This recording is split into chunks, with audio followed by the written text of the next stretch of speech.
Hey guys, I thought it'd be cool to show you my workspace and some of the tools that I have and how I set up Capture One to use these tools.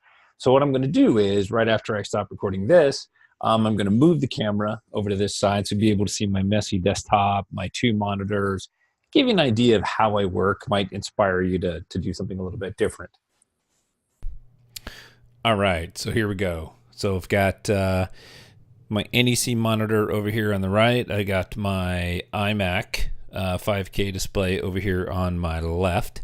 And I edit mostly on the iMac just because it's so much sharper. I know in the video it's blown out, it's overexposing, but I just don't get the same resolution out of the NEC.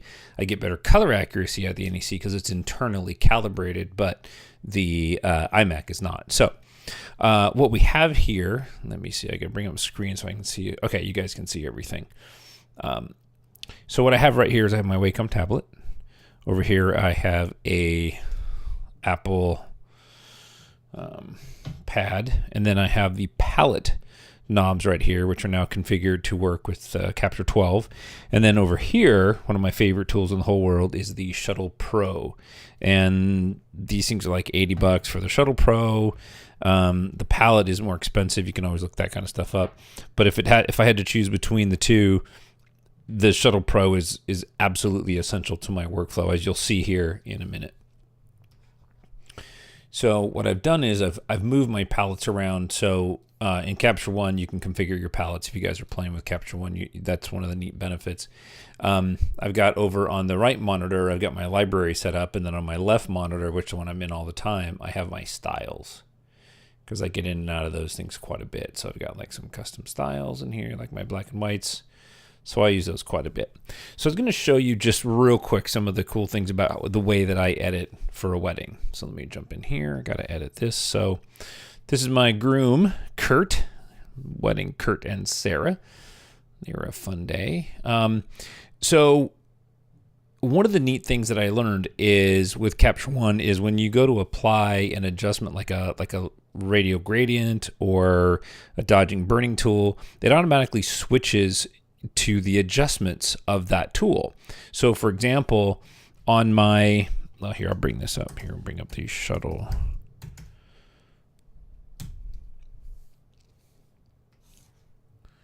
Okay, so this is my Shuttle Pro controller, and I can configure each button to do whatever I want. So I don't know if you can see, we'll be able to see from this camera, but you can see 2 rows of buttons, dials, and as I'm working, I'm hitting these buttons, and that basically assigns it to a keystroke within Capture One or Photoshop, and it's application specific. So like for this image, I'm going to crop it. So I hit my little crop button, drag the crop, hit the next, which is configured on the Shuttle Pro. Crop again.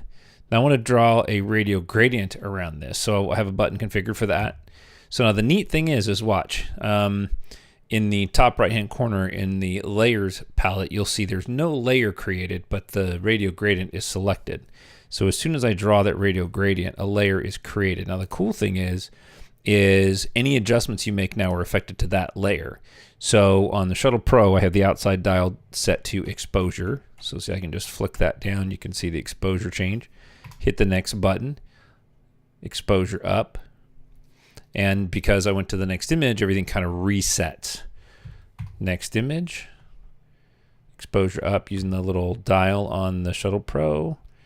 Crop, hit the button, radio gradient.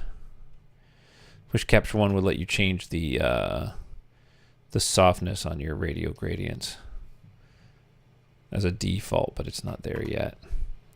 So see, I'm doing all of this without ever taking my eyes off of Capture One. I'm just using the buttons on the Shuttle Pro to pop through these.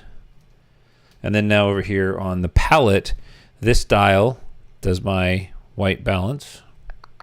So if I wanted to, I can very quickly change the white balance and use the Shuttle Pro to change exposure at the same time. I can set my black points with my palette.